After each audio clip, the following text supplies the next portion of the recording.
Boni. Conference power. Inazungumza. So I think they can hear me. I don't have to hold this. You can hear me, right? What was just tell us about your ordeal? So man. So I was at home on Saturday and I went to the bathroom. I came into the sitting room. I found guys wearing shoes in my house.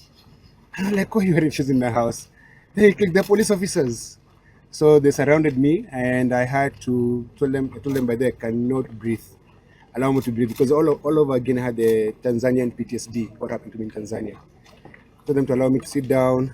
I tried to breathe, focus on my breathing. Then I could breathe. Said, why are you here? I said, oh, you're arresting me for terrorism. Like, terrorism? Are you actually joking? Said, no, we're serious. So they took my phone, it was in my pocket. They took my phone, took other phones in the house, laptops. They went through every single room in our home and confiscated my journals and my notebooks. And then they said I'm under arrest. And they told me you're coming to Nairobi, DCI headquarters. So we are driving to Nairobi. Then I saw them going to my office. When I got to the office, I found Mr. Keith, and he had a search warrant. And this went on to search my office. I think my lawyer shall do the search warrant, and they're saying that there's money in my office. I'm handling lots of money. I'm paying people. I was like, okay, you're welcome to my office. Do a search, which they did. They found nothing. All along so I was arrested at Lukenya. When I go to the office, they said, you're not under arrest. They're just going to search your office, then we let you go. Then after they searched, they said, oh, no, you're under arrest. I'm like, for what? They said terrorism. I said, I'm not a terrorist, but I know who he is, to Ruto. Yeah, that's what actually happened. And what do you think of the charges that have been brought? So I think, so the truth is, our president is scared. He's scared of young people because young people are organizing by themselves. They're going to the streets, they're demanding better. So our president thinks that people are being paid to go to the streets. And they think I'm the financier. So when I went to my bank account, there's no money. So they thought I have money in, like I have a safe. I don't even have a safe in my home or even in my office. I don't even own a gun. I don't carry guns. I don't own any weapons. So they thought I had money in the office. If you look at the search warrant, that they have information that I use Mageuzi to distribute money to goons. I have never worked with goons my entire life. The people that I've worked with my entire life are actually present here. The guys who are singing in court, I know every single one of them. And so they're here. And none of us is a terrorist. So the president thinks the anger against his government is manufactured and people are being paid. People hate Ruto for free. No one needs any reason to be paid to hate Ruto because Ruto has become the worst of the worst. For the first time in history, for a long time, Kenya has political prisoners as young as 18. Kids who went to the streets, even 16, 14 years old, went to the streets to protest for better Kenya. Then they were arrested and then charged with terrorism. Kids have been shot in their homes. 12-year-old girl watching TV in their family home, killed. So the anger actually is very genuine. And not even, so the anger side with the young people, Gen Z was like, Ruto, you promised us jobs, there are no jobs. But now the anger is going to be Gen Z. The parents, millennial, my son is 18. My son is already radicalized. Here, today, there's a young man called Joseph. Where is Joseph? Joseph Shagala. Joseph left. Joseph's brother was murdered on June 25th. He's radicalized. Simba, where is Simba? Simba is his brother was murdered. So every time he kills people, people get radicalized. That's what he's failing to understand. Every time you arrest one people, you radicalize 100 people. Yeah. Just focus on remaining 2 years of your term and then go, because there's nothing in this world that is going to save Ruto's presidency. He's a one-time president. There's nothing. And I can guarantee you, he's going to be the first president in the history of this country who will leave State House and go straight to jail. Yes. They'll be arrested. And he's very afraid of that. So I know for sure what Murkomen and Ruto want to do to me. And I'll say this without fear.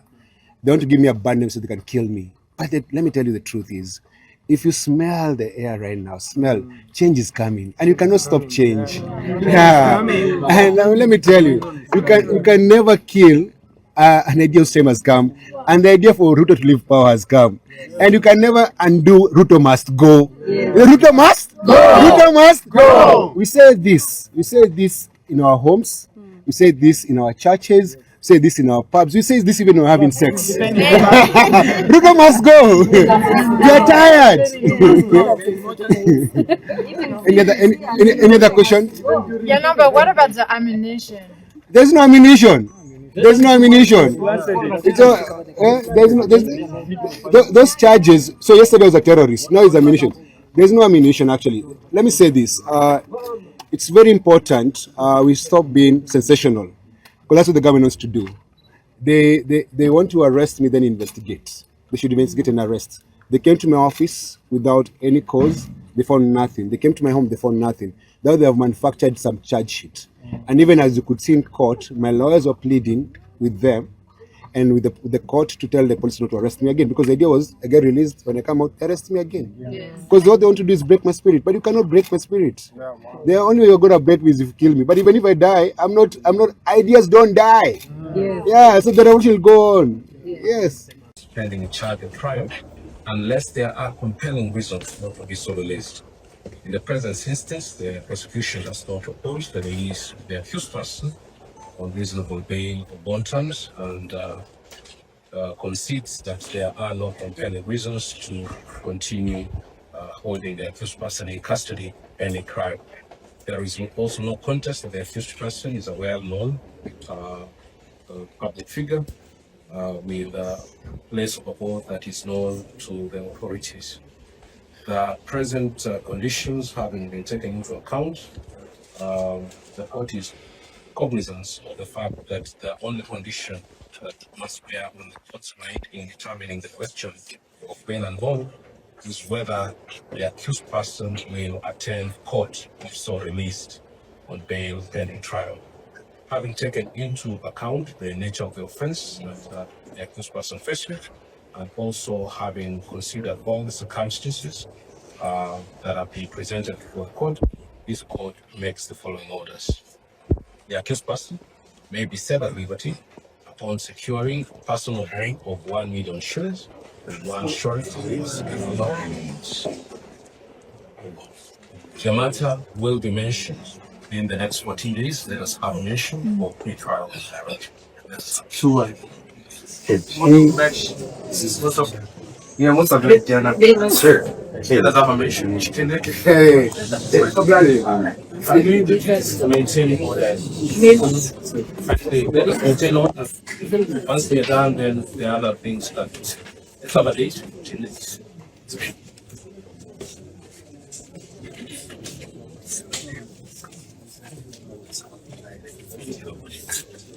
Now, unfortunately, the court is not sitting for the first 2 weeks of August. We will only be able to come back on the 19th of August to receive it.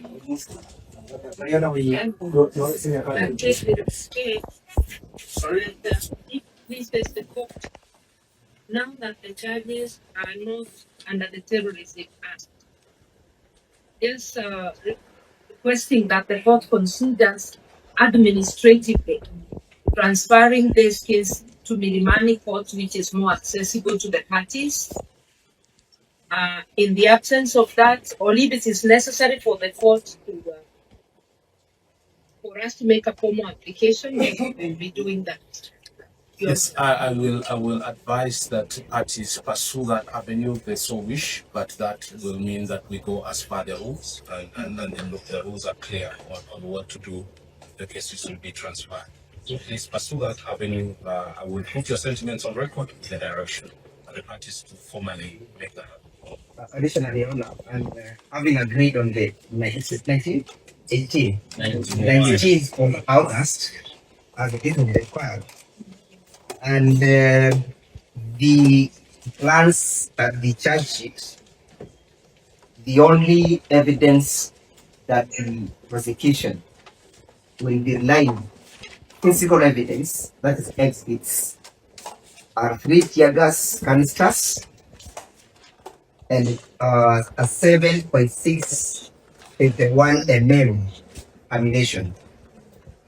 We confirm to you, Your Honor, that on Saturday, the 19th of this month, the DCI, led by one Mr. K. Roberts, Chief Inspector, ransacked, unlawfully ransacked